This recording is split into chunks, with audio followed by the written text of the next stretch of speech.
Hello, everyone. Sorry for the delay. I had a little bit of technical stuff, so I actually had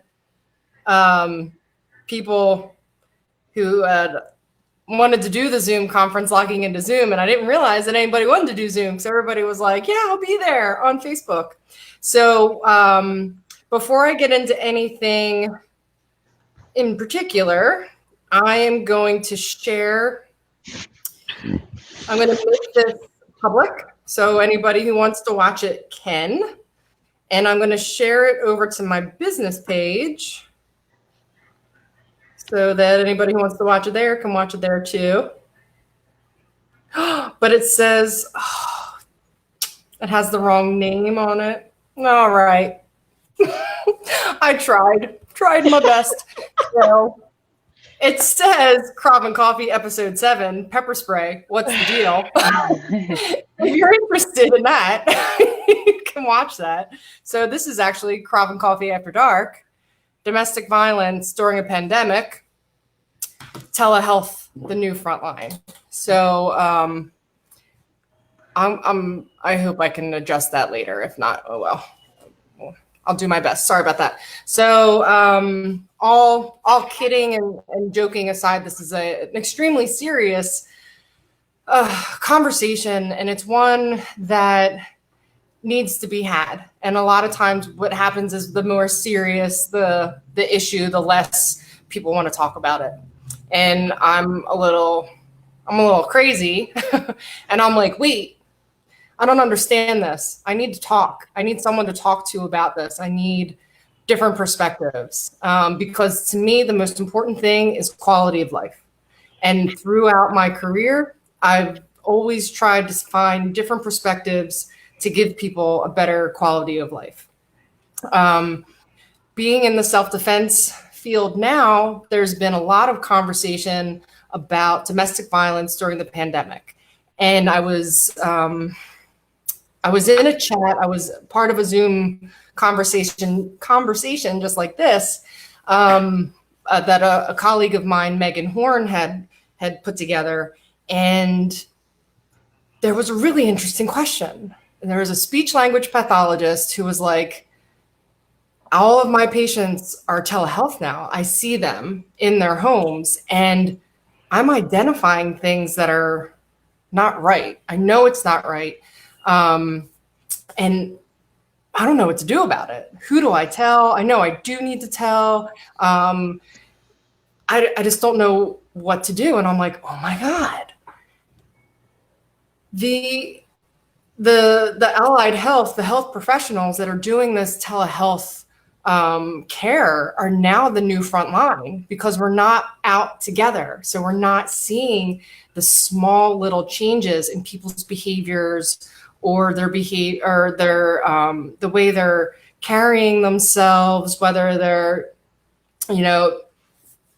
all the different kind of subtle red flags that are there before the really big red flags come in.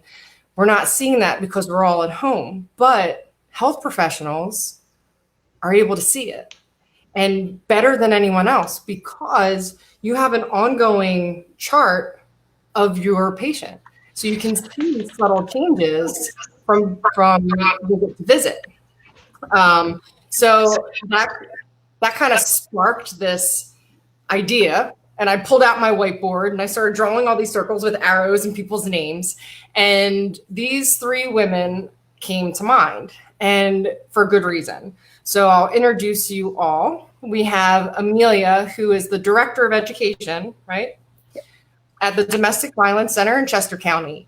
A wealth of knowledge, and not just like, I know all the answers and I'm going to talk down to you about them, but she's like, so I have this gift to know how to explain things to you so that not only am I giving you information, I'm helping you understand this information. And that, from the first time I heard Amelia speak on Instagram, I kind of stalked her until she responded. I'm like, I need to know you. Can we talk, please? Meet me for coffee.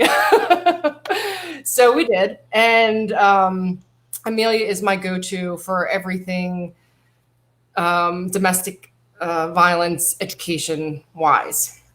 We also have Dr. Joy Ricasa in the dark. Yeah, I'm trying to figure it out. Like, please don't make fun of me. But, so Joy shares the same gift as Amelia. So Joy is dual boarded in sports medicine and family medicine. Super huge, like, vault of information. But Joy is a master at communication.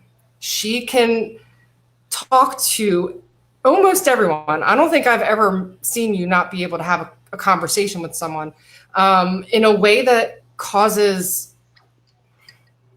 solutions or answers. So to give you an example, her and I were talking the other day, and she's like, are you ready for my feedback? Like, are your hands up and catch the ball? Because if I throw the ball at you, or my opinion, and you don't have your hands up to catch it, it's just going to smack you in the face. So I don't want to give you any like feedback or have a give and take conversation now if your hands aren't up. And I'm like, oh, that's such a good idea. And I so use that on my husband later on in the week. I'm like, your hands up, ready to catch the ball. So Joy's kind of like, you hear the stories about doctors who only spend 15 minutes with their patient, and it's, you know, you're going through the cycle. That is not Joy. Joy has a way of being able to communicate with patients of all ages for their health and their well-being. And then last but not least, we have Mrs. Lindsay Royal, who I went to physical therapy school with at Temple. And Lindsay has always known exactly who Lindsay is. And she's like, it's okay. I'm gonna do what I need to do. I need to know. I'm gonna do what needs to be done because I know this is what needs to be done. And I'm, you know, if that's not the way you like it, then that's okay. That's good. But Lindsay has always known that she wanted to work with peds, and she currently is doing early intervention, right? Yep, that's correct. Right. So Lindsay has had also a couple different experiences. So she did affiliations in Philadelphia, then she moved to California, worked in LA, right? And now she's back in Pittsburgh. So there's a really great perspective that Lindsay can bring to it because she's in patient homes all the time. All the time, all day, every day. And you can't, in early intervention, and correct me if I'm wrong, Linz, it can't just be you and the child, because if it's just you and the child, then it's only the time that you're there. You have to give a little bit of parent education, right? Yes. Technically, the parent's supposed to be with me the entire visit. But I work in a pretty underserved part of the city. So sometimes the parents I work with are just flat out lazy and are smoking weed in the next room. And sometimes they just need that mental health break where they just need to like go lay down for 40 minutes while I'm there. And I'm kind of okay with each because it gets me into that home working with that child. So, yep. So that perspective, we're gonna circle back around to that because I know for me as a healthcare worker, it was never black and white. It was always like, because in school or during the boards, you read your question for being a mandated reporter, and you're like, yes, I would report. There's something wrong here. And then you get out into the real world, and you're like happy feet. I'm like, oh my God, what do I do? What is the best way to help my patient? Is it necessarily reporting? Right. So that's the hot topic that we'll get to, and I'm hoping Amelia will be able to shed some light on that. So that's who we are, and that's kind of why we're together. And it's I read an article talking about the pandemic that Joy sent me. Actually, I listened to it. I sent you something. I don't remember these things. And a couple of the takeaways from it are that A pandemic is a communications emergency. So that really hit home. So it's like, even though COVID is a virus, it's a medical emergency, the problems that are coming out of it, the mental health, the domestic violence uptake, is a communications emergency because we're not communicating with people who can help us.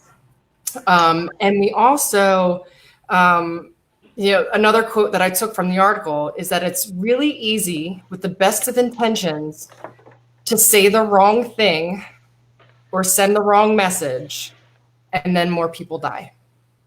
So it's important to know what you know, and it's also important to know what you don't know. And that's why I'm super excited to have 4 different perspectives right here in front of you. And then, guys, as you're watching, if you can,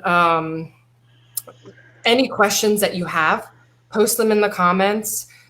Even if you're watching this on replay, I have everybody's cell phone number, so I can just shoot the messages off and get back to you. So please, if you have any questions, anything you want to add, any resources, put them in the comments, and then we'll do our best to then answer them for you. So if we could, since this is geared towards healthcare, Julie, would you mind kind of telling us a little bit, because I have a couple people on here who are not healthcare providers. So just to kind of give the general public the understanding of kind of like what a mandated reporter is for health professionals. Okay, so totally didn't study for this, but that's cool because I am one, so I guess I should be able to describe that. So a mandated reporter basically is if you see it, you need to say something. And I will say that I have not been practicing for that long. I look very young, right? And gosh, I guess it's been about 9 years. And I think that as a physician, you go through your own personal growth of like, oh my God, I don't have anybody to tell me if this is right. Crap. Is this right? And it's actually pretty fascinating to see, that confidence in your own skill kind of grow. And then also the fact that you kind of just have to do it once, right? Like that first time that you call like Adult Protective Services, which for the record, I had a case about that kind of stuff today. The first time you're like, I don't really know what I'm doing. But interestingly enough, though, the people who are on the other end of that phone call, they know that you don't really know because it's kind of their job to take all concerns. Like you're not the judge and jury, right? You're just I see this. And that's the most important part. And not to mention, you see it and you're also like, you automatically have some street cred. Like you're like, I'm a relatively, contributing member of society. And I took this thing called like an oath. And so I'm pretty much doing it in their best interest. And so I think yes, you're supposed to, and it depends on the state. So I live in Virginia for the record. And, being a healthcare professional and working in a certain area, it's actually to your benefit. I stalk a lot of people all the time on the internet, by the way. So like when that one talks about stalking that one, this feels very Brady Bunch.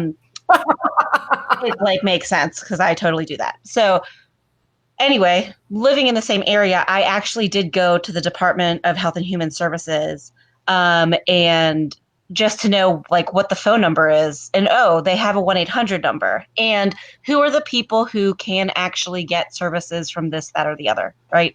Like what is defined as adult protective services? Do you have to be a certain age? Do you have to be a certain kind of like need, if you will, or lack of independence? Who determines that?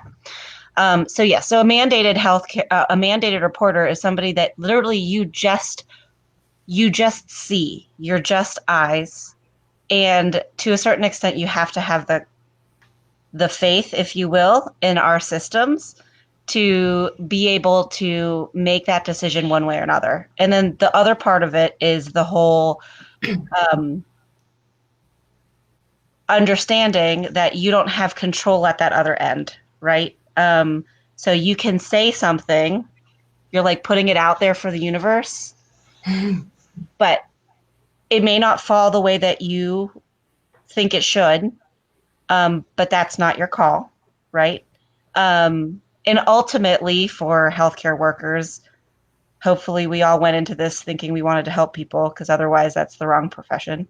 Um, that you can sleep at night. Because I think ultimately for me, when I have that decision of should I call, um, the real other question is what happens if I don't? And also understanding the ramifications of being able to own up to it in the end, um, and knowing I think that's just the confidence of knowing that you did the right thing and that right is defined as what you think and what your eyes see and all those sorts of stuff. So I'm not really sure if that even answers the question of what a mandated reporter is, but you're just eyes. You're Yeah. just eyes for a system, and you need to be down with being part of the surveillance cameras, if you will, of society. Right. And that's, I mean, that's huge. That's kind of the whole, point of this is you are the surveillance cameras for the community. And in this pandemic, you're an even greater surveillance camera, if you will. So with that being said, with that, Lindsay, Mhm. if it's okay, can we Sure. like kind of jump into, because some of the situations that you've been faced with, do I call and do I not call? Yes. And would Yes. you mind telling us, I mean, you can pick which one you want to say or Yeah, sure. When I was working in LA for Kaiser, we had a little girl that was probably the saddest. I hope I don't get a case that's sadder than this one because it was pretty sad. Um, Spinal muscular atrophy type 2, and was just declining. Mom with lots of intellectual disabilities and mental health and a history of being difficult. And the pediatricians, the nurse at the peds office came over and was like, look, this is going to be a really difficult case. Can you just do me a favor and bend the rules? And she's going to no show and yell at you and do all these things, but just can you just keep her on your caseload so we can watch her? So I said, okay. Um, Long story short, all those things are true. Mom was very difficult. They never came. They came late. They came like hours later. They came after I had already clocked out.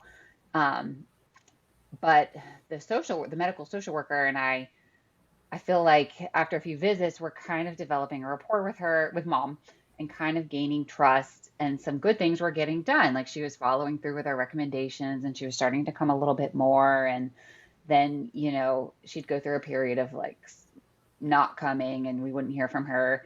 And the social worker and I would literally sit together and be like, go stare at the phone and be like, do we call? Do we not call?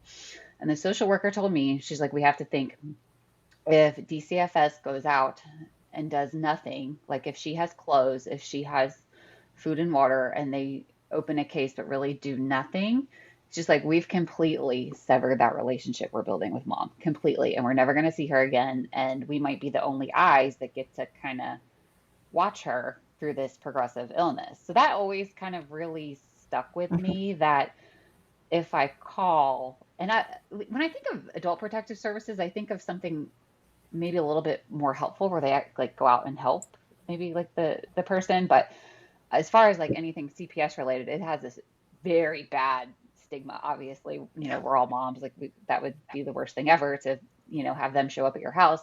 Um, so I know that if I do make that call, 9 times out of 10, they're going to boil it down and figure out that it was me. And then that relationship is gone and I can't do any good to that child. So I always just really play with that.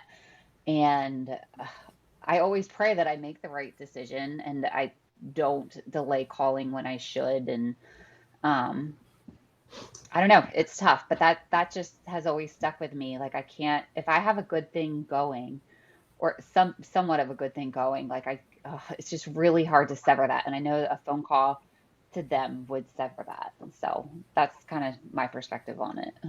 Because there's so many therapists out there, especially in the peds world, that will call like that. They'll call if the family has bed bugs or head lice or like, and and it's hard because all of our trainings, kind of not promote calling, but as they should, that they make awareness about it. But I kind of feel like it's missing this component that you kind of have to think what that call does, like the negative effects of that call and what that call means to that family. And I feel like maybe some people don't kind of stop and think about that part of it too. So thank you for sharing that. Amelia, can you like steer us through this gray area when things get dicey and human? So I'm going to be honest, working primarily before the education piece of things, I was the organization's children's counselor. So when it comes to mandated reporting for children, that's where I really think I'm the most well-versed. When it comes to adult protective services, I think that's where I reach a point where I would probably need to talk to other staff and supervisors to get some assistance. But just to touch on what we were just saying when it comes to, because that is a very real thing. There's times where we get concerned that if we get involved, especially if we get protective services involved in certain cases, first and foremost, we could be severing that relationship or breaking the trust that has been, especially in domestic violence cases, building trust is difficult to do in the first place for us with our clients. And so it's important to continue to establish that trust. I think one of the most important things that I've always found helpful is having a conversation with a family before we make that call, and letting them know, our requirements first from the jump. We let them know we are mandated reporters. So any abuse or neglect or anything like that is something that we have no choice but to report. But the other thing that's important to note is I think that protective services gets a bad rap. They're not there to get anyone in trouble. They're not there to take away your children. They're actually providing more helpful services than anything else. And so we like to have that conversation with the family before we make that call. I know, especially with the children, that this could actually set you up to open a door to a number of services that they can provide that could actually be extremely helpful in the long run for you rather than harmful or, taking the children and things. And because we know, as we see even right now in the world, there is a mistrust of the systems that be, even though they are there to protect us and to serve us, there is an understandable mistrust of several systems. And so it's important to explain, the systems more and to advocate on behalf of the families. And also when you make that call to advocate on behalf of that client of yours and let them know this is a good person, they're trying their best, and you have every right to do that. So that's really helpful. But it is difficult, and it is something that we are mandated to do, which makes it even more difficult, especially with children. The other thing is with domestic abuse cases, it really is, if it's not an adult over the age of 65 or a child under the age of 18, it's not mandated to report it. And so if I were to call the police or get some sort of law enforcement or system involved, I could unfortunately be causing more abuse to occur or unfortunately escalate that situation for that family. So it's something that you want to be sure you're understanding what's happening there. And there are other things that we can do as community members and other places that we can call, like your local domestic violence center, like our, domestic violence center in Chester County, to talk to an advocate. We're not just here to talk to victim survivors. We're also here to talk to our community members. Our hotline's here for family members, for professionals. So, if you're not sure the right approach to take and what different steps, could be helpful, you can always call your local center to help kind of navigate that process. Great. Thank you. And That's what I'm hoping for today, is to provide people with, hey, this is the rule. We are doing what we can to help people. That's what we love to do. That's what keeps us going. And sometimes following that rule gets like fuzzy, and you're like, where do I go with this? I know I need to help, but I don't know how to. So I think it's important to I know. So Megan, my colleague who actually started me down this rabbit hole, hey, Megan always is the first one to say, if you are in over your head, refer out. Do not fake it until you make it. You have to understand that because we're working with the public, and as healthcare providers, we're essential. We're there. We're in places, seeing things. I know when I was working full time as a home care physical therapist, like I was in the nitty gritty of the home. And I was like, I don't know how to do social work. I really think you should talk to our social worker. But you get called on to wear all these hats, and all you want to do is help. And sometimes it's like the best way to help is to be like, we're going to tap the brakes. As your physical therapist, as your allied health professional, input your title here, all I can provide for you is X, Y, and Z, and then here's a resource, and I can help you. I can take you down this line. So with that being said, Amelia, would you mind talking a little bit more about ways that we can kind of weed through the jumble to kind of see what kind of patterns to look for, red flags to look for, and then from there how to go, where to refer to? Absolutely. So a couple important things when it comes to patterns and behaviors to keep an eye out for. I'll often talk about like the cycle of abuse or the phases that these abusive relationships go through. Two important things to understand is that first and foremost, domestic violence is not always physical. Sometimes it's not physical at all. And so we have to understand that there are behaviors that go into it beyond physical abuse. The other thing that we need to understand that I think is a common misconception is that once a relationship becomes abusive, right, reaches that pinnacle abusive place, it doesn't live there all the time. We're not just living in an abusive space constantly at that point. It's much like the moon phases, as I like to commonly say. Once a full moon becomes a full moon, it doesn't stay that way.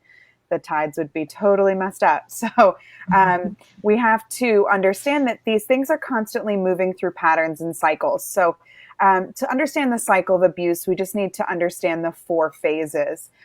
All relationships start in the honeymoon phase, right? Where we are loving and romantic and putting our best foot forward and presenting ourselves in our best light and really earning our partner's trust and respect and admiration. It's like that falling in love kind of part of a relationship. It's that floating around on cloud 9 feeling in a relationship. And so that's a fantastic time in the relationship. And unfortunately, as we all, I'm sure, know, that fades away. So even in the healthiest relationships, the most loving relationships, we do transition out of the honeymoon phase. And in a healthy relationship, I think we transition into like a comfort and safety place, right? We feel comfortable with our partner. We feel safe with our partner. We can be ourselves and express ourselves and communicate in safe and healthy ways. In a cycle of abuse or a cycle of violence and an unhealthy relationship, what we see is we transition from that honeymoon phase into what I call the red flag phase. It's often also, I can refer to it as the status quo. This is where we spend the most time in the relationship, is this kind of in between unhealthy but not abusive per se place. So we had the honeymoon, and now we're seeing red flags. And they are little behaviors here and there. And this is where we want to pay attention to some of these behaviors and patterns. These are things like control, controlling and possessive behaviors, manipulative behaviors, trying to manipulate situations and shift the narrative around. What we call gaslighting behaviors begin to occur during the red flag phase. So gaslighting behaviors, it's really about rewriting the story and trying to make the victim, the survivor in this situation, feel like they're crazy. Like, maybe I am overreacting and maybe it wasn't that big a deal. And, all relationships go through difficult times. And I'm sure, they're just stressed and they've got a lot going on. And they might even say, like, that's not how it happened. It actually happened like this, and rewrite the narrative. We'll see victim blaming behavior, shifting the blame toward the victim. A huge piece of this is invalidation. So invalidating your feelings and your experience. You're overreacting. It wasn't that big a deal. I was joking. Oh, you always get so upset when I say funny things like that. I was kidding around. I was playing around. I was just stressed. You're the only one who knows how to deal with me, so on and so forth. And with those red flag behaviors, and we have a whole list of them on our website if you'd like to look at them, because there's all different like unhealthy behaviors that, if left unchecked, can pile up upon each other, can, escalate, and can become more and more abusive as we go along. And so after we moved out of that red flag phase, what sets just an unhealthy relationship apart from an abusive relationship is we do reach an abusive, what we would often say, explosion of abuse or an abusive incident. So in that, it can be physical abuse. It doesn't have to be. It could be verbal abuse or emotional abuse, digital or technological abuse and control. What happens there, though, is that, me, for example, as the victim survivor in this scenario, I've identified this as crossing a line. I've identified this as not okay, as abusive, or as something that I won't stand for in a relationship. Because I think that's another misconception, is that survivors of abuse just kind of do nothing or say nothing, or I hate this term, but like allow the abuse to happen. And that's not the case. I think it's an important statistic to know that a survivor of abuse will try to leave that relationship 4 to 7 times before they're successful in doing so. And so that abuse occurs. I've identified it as such, as the survivor in this situation. And so maybe I say something. Maybe this time I don't try and leave, but I just stand up for myself. Or maybe I ask for some space. I need a little time. I don't want to talk for a couple of days. Can we just take a break and think things through? Or maybe, and ideally, I leave the relationship. I do try to sever ties with this person and end this relationship. We then move into the 4th phase, which is the apology and reconciliation phase. And this is important to note because this isn't over the course of like a month's time. This usually takes, about a full year, year and a half, 2 years to make it all the way through the cycle. So this is someone that I am in love with.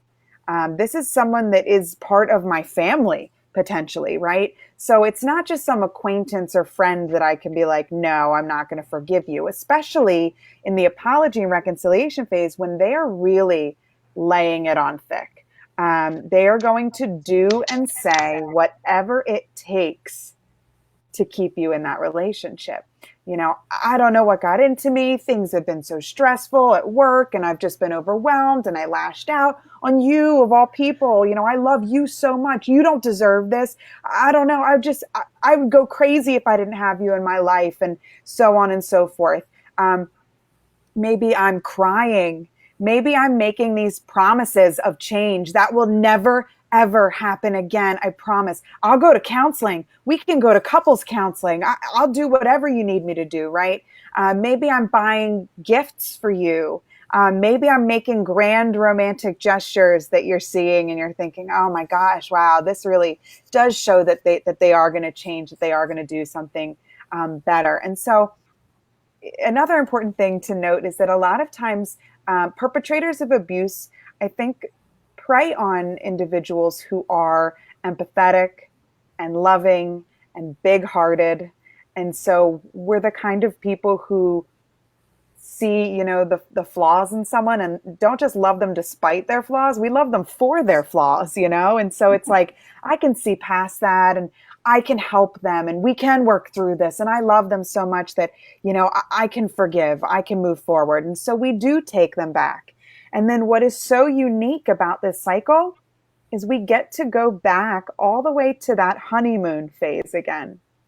And like I said before, healthy relationships don't even get to do that. And so we're back in the honeymoon. We're back like cloud nine. Things are better than they've ever been before in the relationship. Like my partner is doing and saying everything I've needed from them this entire time. Like, and I might even say to my friends and loved ones, guys, I know when it's bad, but when it's good, it's so good. And it's almost good in an too good to be true way, because that honeymoon phase is really just like a smoke screen, to keep us in the fog of the abuse and to keep us confused and to keep us believing that this is something good. And then it slowly moves into the status quo red flag phase, and then we continue to move through. So it's really important to keep an eye on those cycles, those patterns of behaviors, to know that a lot of times these things can go back and forth between really, really good and really, really difficult for these individuals. And it's also important to understand that they are consistently being invalidated and blamed for the abuse and manipulated, so that they might be seeing it through the lens that their, perpetrator of abuse would like them to see it through. Wow. Thank you. I know the first time you explained that to me, I was like, wait, what? We only get one honeymoon stage in a healthy relationship. It was just I never really understood that. And thank you for that timeline. Because I think, guys, as you, I know, so my patients were, when I was doing my physical therapy that would have included seeing my patients for a bit of a time, the patients I was seeing weren't really the ones that I was worried about. It was the family that was involved around them. And I would be able, the patients, we lost Lynn's. The patients that we would see, or the patients that I would see, would be elderly. So I would be there frequently, and it would be like, here she comes. No, don't be sorry. There we go. Hoo-hoo, we moved around. So I would see my patients and it would be like a year span. And like I could see the family members around them with altering behaviors or altering presence. They would be more involved and everything's all good. And then, the next time I'm in, they would be kind of distracted and not there, and not so much involved with helping mom or anything like that. So as we see patients, and Joy, I know you as a family care physician, you see people forever, their whole span. So for people who for health professionals who are, so I guess Joy and I would be a little bit different because it would be her patient. For me, it's my patient's family members.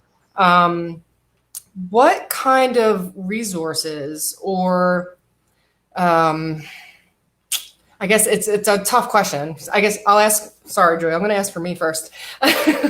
So for the physical therapist that sees patients over and over again and identifies family behaviors to be off, what can I do for them?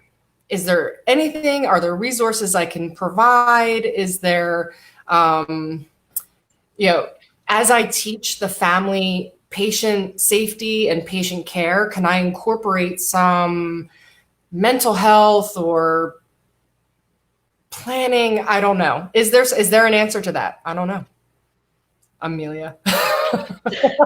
So I think that, and this is gonna, I don't know, this is gonna sound weird, but like, I don't think that I can really answer that as a physician. I just like answer it.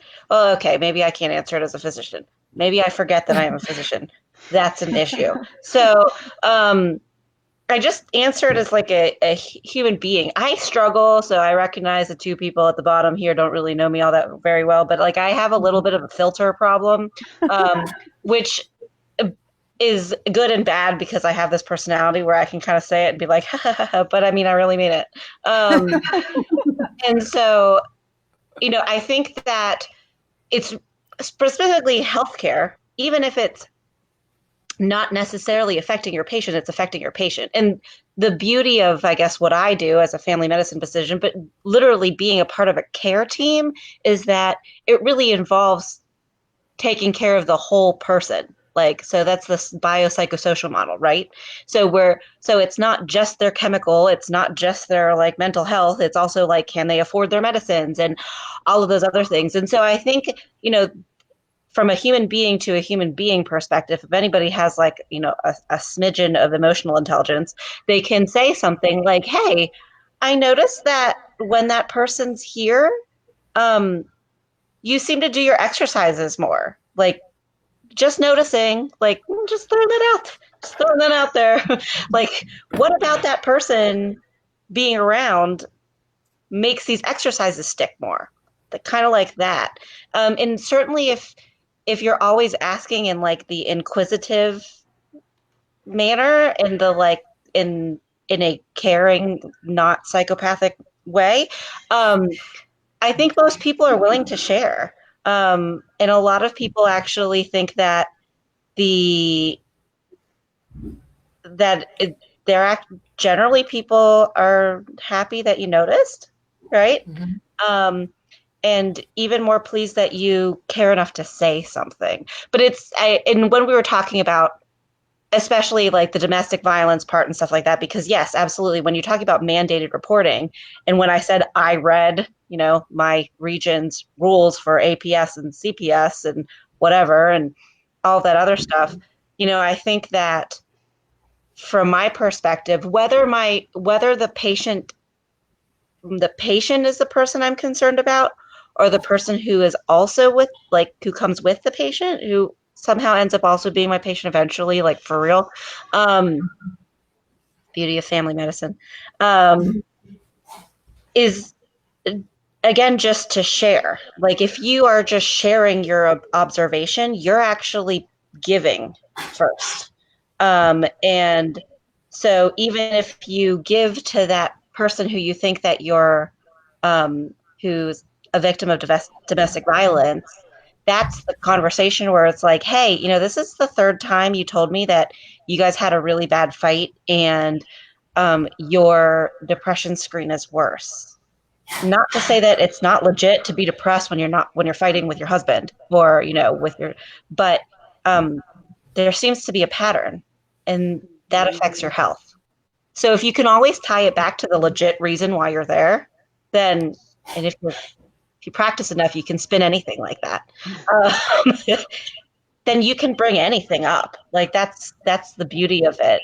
But it does take a little bit of practice. So you can say, I noticed that you actually do better when that person's here. How come they're not here all the time? Mm-hmm.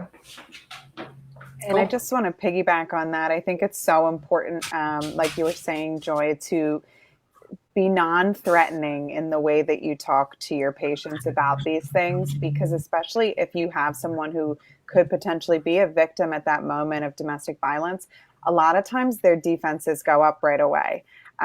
They're probably not used to positive or supportive responses to their situation, or they've never really disclosed it to anybody. And one thing I found interesting in learning more about like the healthcare response to domestic violence is that 37% of survivors first disclose their abuse to a healthcare provider. So if you're able to go into it with an air of non-threatening, non-judgmental, like you said, tie it into the visit, make it seem very routine and normal almost, that can really inspire them to be more comfortable to open up and talk to you about it. Absolutely. And I love your dog. I noticed that too. Yeah, he wants to go outside.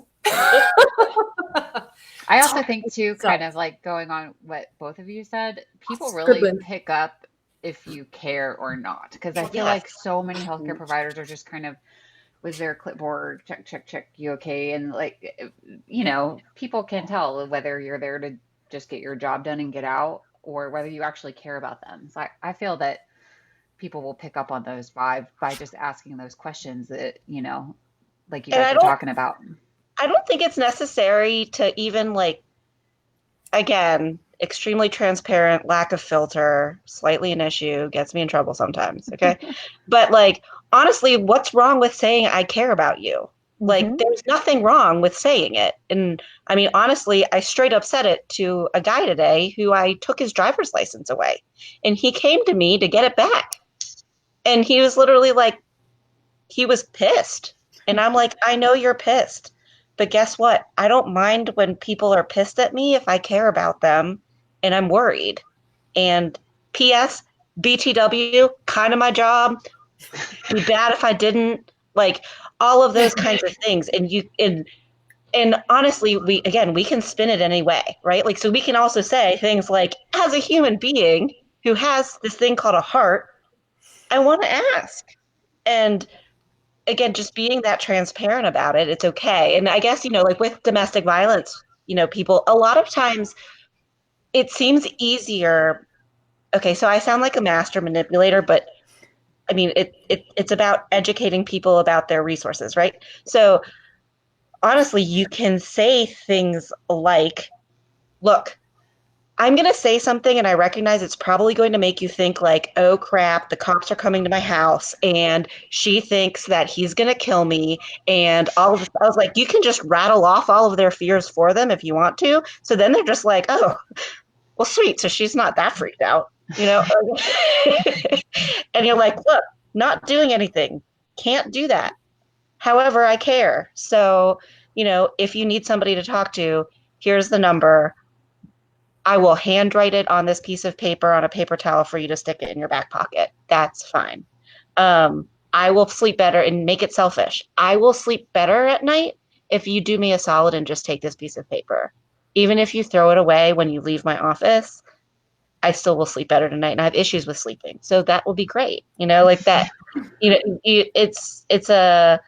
I think I get really kind of a little peeved when people like to dance around crap, obviously.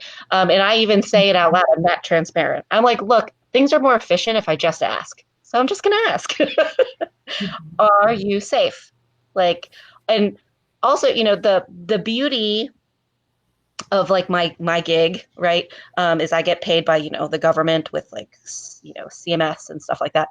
And there's actually like those are mandating questions, which I did study, by the way, before participating in this thing. But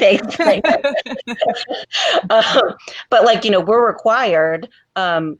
We do it for all of our patients because it's easier than to do it for like some of them who have insurance or not. But we are required to say, by the way, if you don't like preface it, it sounds really weird, but it's like, are you safe at home? And you're like, did I put the batteries in the smoke alarm? Right. Like, you know, but the other things are like, you know, do you feel threatened by your partner? Which is adorable because a lot of people are like, what the hell's a partner?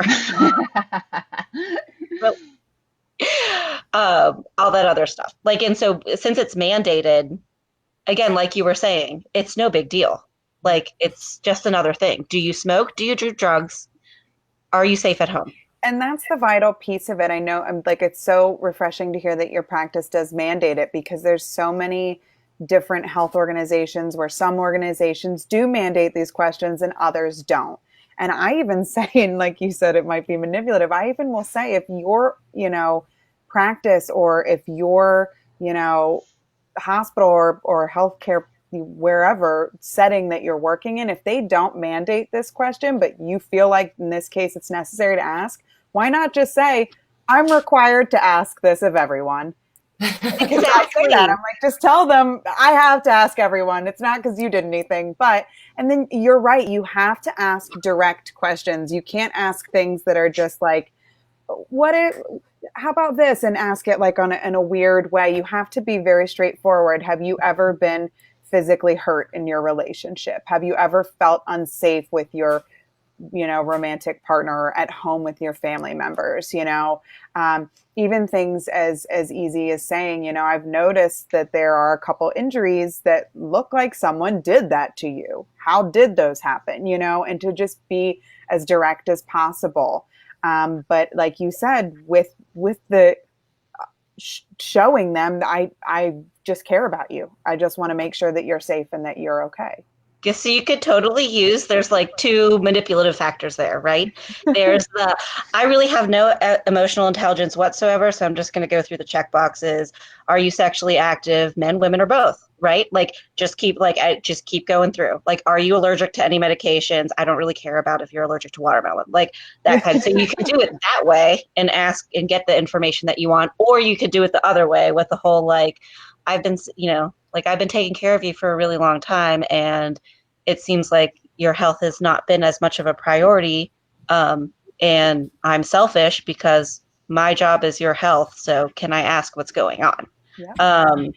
And so, yeah, there's like two ways to get the information that you want. And also, when you ask that question, you're also offering information, right? Because generally we don't ask questions that we don't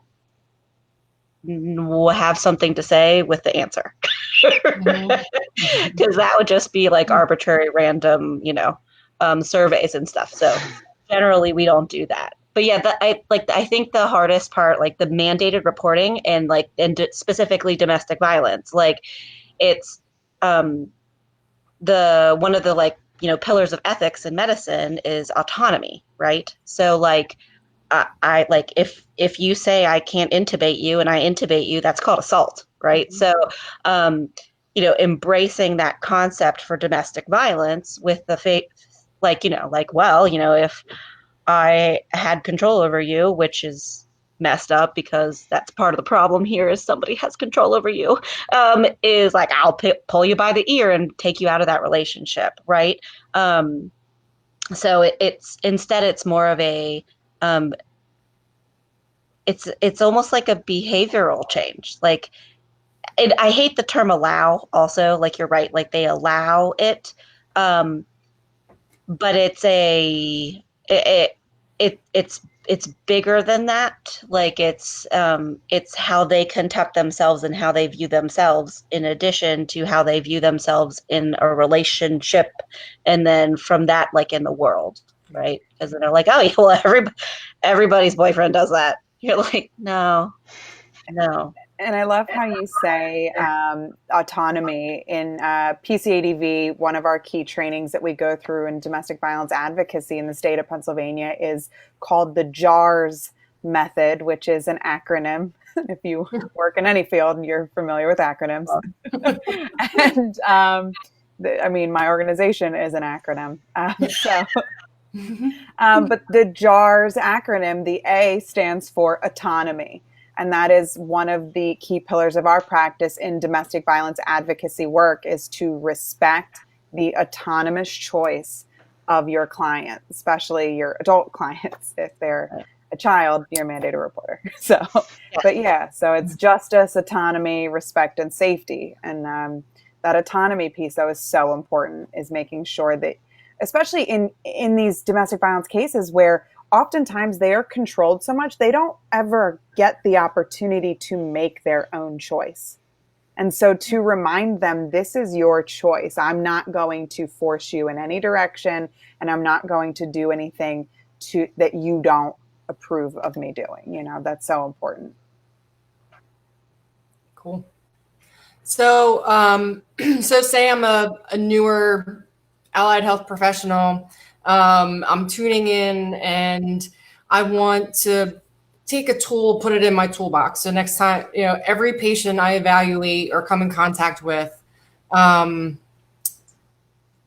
what is the one or two things that I can add to my interview when I see my patient that will give me a little bit of information as to how their well-being is within the relationship. Do you have a couple questions that are good to ask besides the normal ones? So, There are normal ones? well, feel safe in your relationship. Okay. I was like, wait, I totally did not read that. So, for example, like we said, like obviously, do you feel safe? Or being straight up, like, have you ever been pushed, grabbed, choked, hit, things like that? But I have actually a list I just pulled up that I provide in our healthcare response trainings. And I think a really cool one is, how would you characterize your relationship with your partner? Oh, that's a good one. That's a really good one. Like, just It involves them like speak to it. vocabulary, but yeah. I was like, oh, adjectives. What? As a former English major, I love that question. Oh yeah, that's a good one. I think for again, my world is my entire patient, right? So I have this like carte blanche, if you will, of like questions. And then also I act like this. So I just ask whatever. Okay. But like honestly, I just say like how things are going. Or I'll even mention like, hey, last time you were dating John. Is that still cool? Like um, mine are generally open-ended, mainly because if you let some people talk, they'll just give you all of the stuff. Yeah. It's the people who are very guarded that's a little harder, and those direct questions like have you ever been hit, grabbed, choked, like all that other stuff, then they get to do the yes or no, right? Nope. But otherwise when they get to like just that you just leave the blank space, and especially when they're ready to do something about it, they usually take that door and like push it wide open and go for it, right? And say, well, he shut the door on my hand, like, and I really think he knew it was there. Those kinds of things.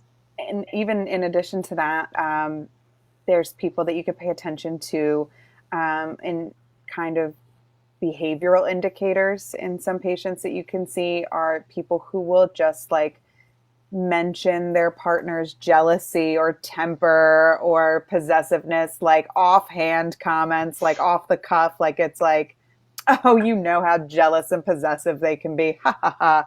Like it's not that big a deal. And they kind of underplay and diminish the seriousness of it through their own humor, their own, oh, everyone deals with these things, That's one thing that we talk about in those situations.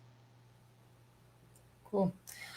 So Ashley had put in the comments, could you highlight the stages of change? I think she's referring to the biopsychosocial model because she said BPS is so beneficial. Oh, good. Because I know Ashley is a colleague at the Domestic Violence Center, right? Yes. Okay, so I'm like, Amelia, what are they talking about?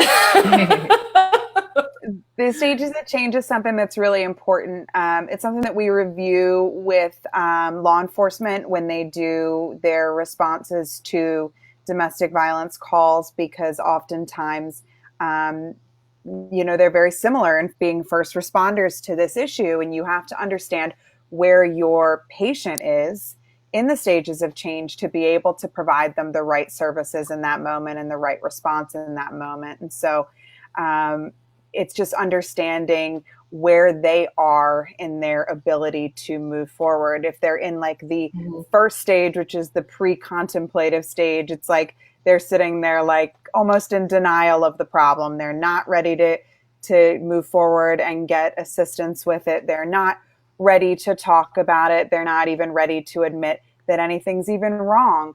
And then they get into, the more contemplative stage where, yes, I'm aware that something's wrong. And yes, I'm aware that I should do something, but like, do I have a real plan to do something? And if you were to give me, as Joy said, the resources and said, here's the hotline, I might actually just throw it out on the door.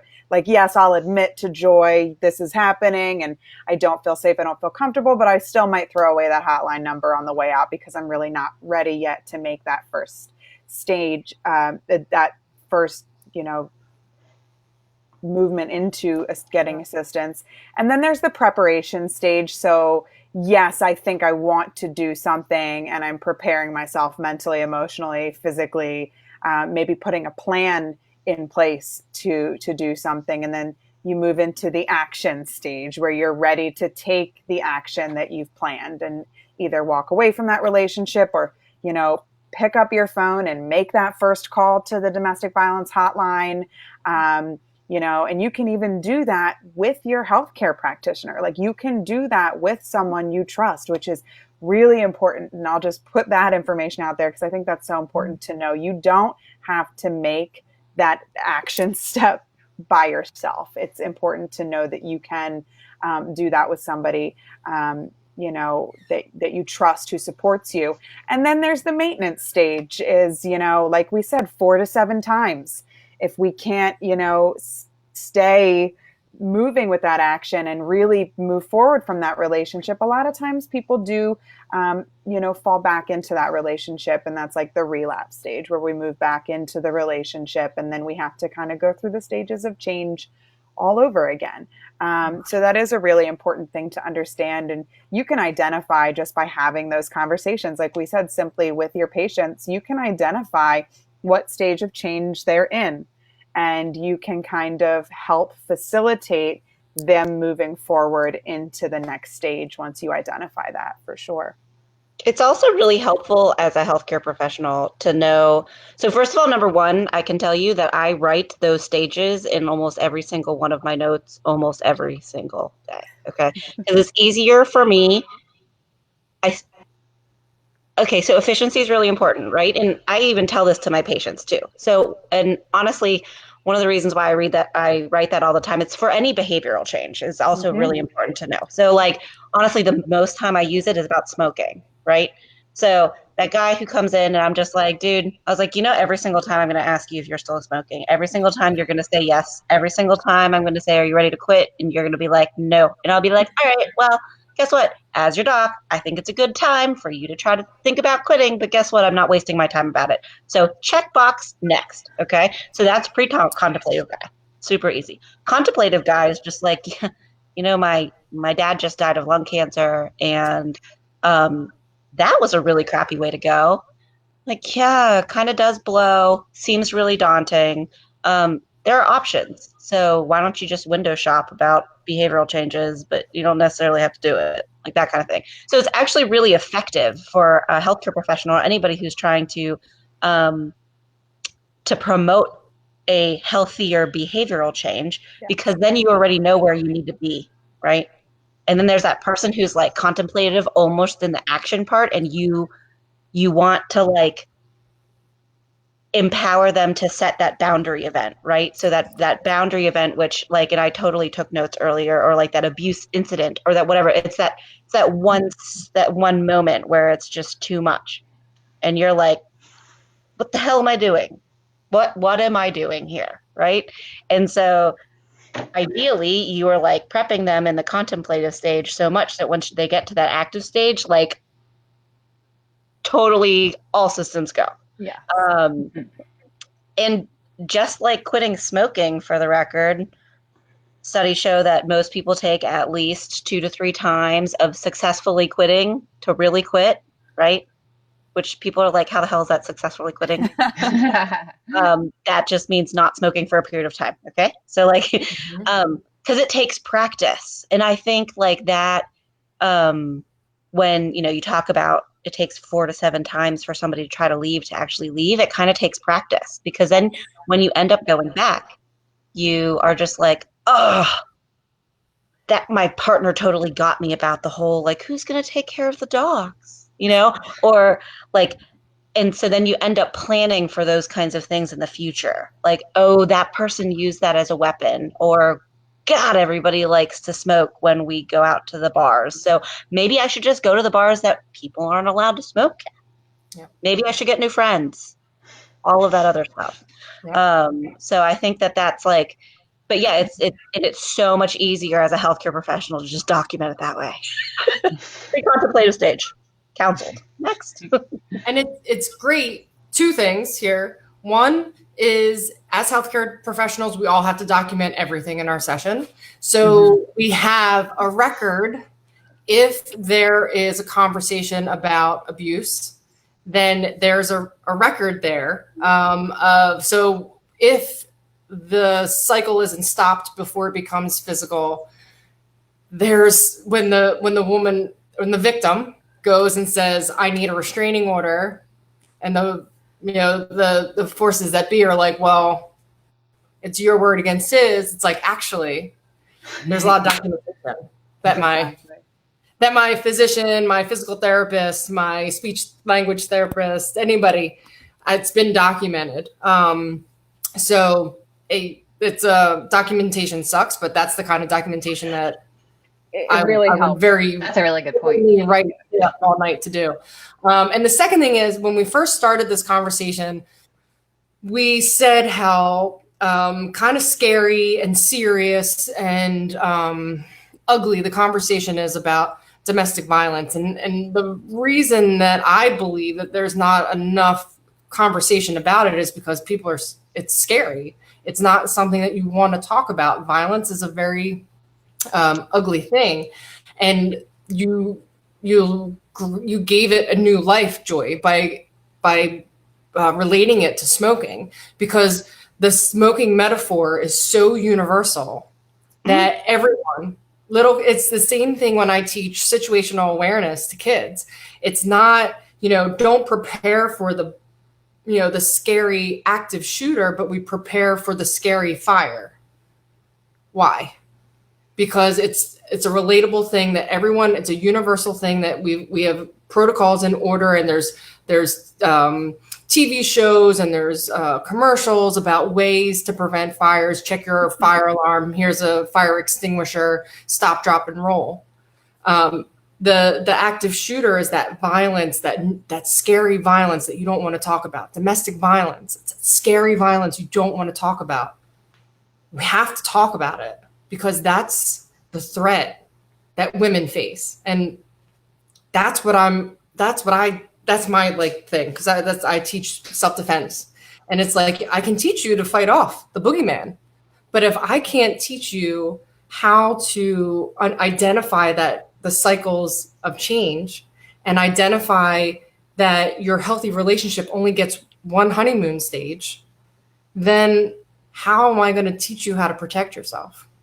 And it's because that conversation just hasn't been there, or it hasn't been had, because it's scary. So thank you. And Melissa even posted in the comments, thank you for that great relatable metaphor. And that's a huge take home that anyone watching, I think, I like had the light. I don't know if you could see the light bulb go boom, boom, and I'm like, oh my God, okay, of course. Of course. But it's also for exercise, for the record, too. Again, any behavioral stage. The sports medicine physician. Shoot, it was the other side. The sports medicine physician. Part of me also has to do that about the exercise part. Yeah, it's any change, which is kind of also like the beauty of the biopsychosocial model of change, right? Is that any change. So eat more veggies. Well, I'm just thinking about it. Yep. So awesome.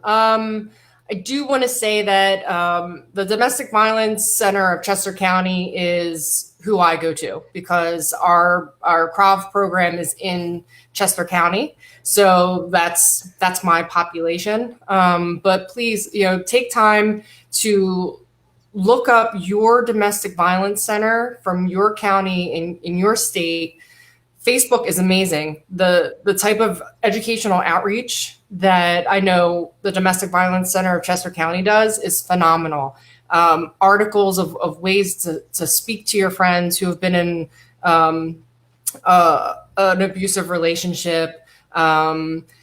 There's also during, I think is October dating violence October awareness is Domestic Violence Awareness Month, and then February is Teen Dating Violence Awareness Month. So for each month, there's, ways that you can, all these resources, as well as ways that you can help support your domestic violence center. So when I first had this conversation with Amelia, blew me away that the Domestic Violence Center had to petition to open as an essential business. I was like, what? How is that even possible? It was just it was just like a reminder. And they were like, oh yeah. So we help people. If you, guys, we have to support our support systems, or we're not going to have a place to turn to. So please support your domestic violence center. Donations, monetary, are the best, because there's only so much room to store food or supplies, especially now with social distancing and people needing help. There's only so much space. Let's keep the space for the people. Go to the websites, donate monetarily so that these resources can be there when you need them. thank you. I don't know. I love you guys so much. Also, I just definitely want to add, oh, I'm so sorry. Yeah. If you're not in the Chester County, Pennsylvania area, and you do need a local organization, you can always call the national hotline. And what they can do is find and then connect you on that single call with your local organization, or with the organization that's closest to you. And then also the Domestic Violence Center in Pittsburgh created an app. You can find it on our website, dvccpa.org. We have a link to it, but it is for Android and iPhone. It's called the Are You Safe app. And that also can help you find, literally with an app, with one click on your app, the closest domestic violence center to you if you are in immediate need. And also, that's super helpful for me. Yeah, if you can't find or if you can't call right now because social distancing, we know that a lot of people are unfortunately isolated in their homes with the perpetrator of abuse. The hotline has a text and a chat option right now, so you can go to their website. I believe it's just thehotline.org, but don't quote me on that. But I do know that the text is love is all one word to 22522. And you can connect with the hotline right away via text. Cool. Awesome. Well, guys, I, from the bottom of my heart, are super appreciative of your time, your expertise, your candor. The only way that we can have this conversation is honestly. And if you're worried about minding your P's and Q's and keeping your filter on and you're never gonna have an honest conversation, and you're never gonna have you'll say all the right things, but nobody will understand what the hell you're talking about. So I appreciate you all. Everyone who's been watching, thank you so much. If you are a healthcare worker and you need any of the info that we have, feel free to comment below. Even you can message me your email and then what you need, and I can shoot some things over to you. We're going to do this again on Sunday morning at 10. Will be regular Krav and Coffee, not Krav and Coffee After Dark. And it's very sunny here. It's so not dark, by the way. It's not dark. Well, I thought we could do like a happy hour, but couldn't do that. Yay! But so Sunday at 10, it'll be for general public. So instead of all the conversation about what healthcare workers can do, we're going to talk about what you can do. You, general public, anybody. I know because of the role that I have as the women's self-defense instructor at Kirk's, I have a large group of women who come to me and they're like, who do I call? Something's going on at my neighbor's house. I know it is. And it's like, I would call the domestic violence center.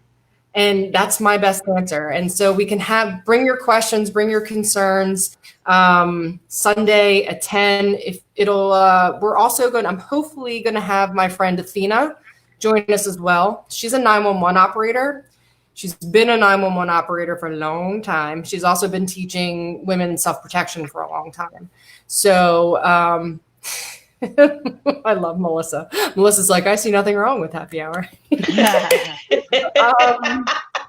awesome. So Athena's going to join us as well. And again, add to the gray area conversation of what do you do when it's not a straightforward conversation or a straightforward call to the police.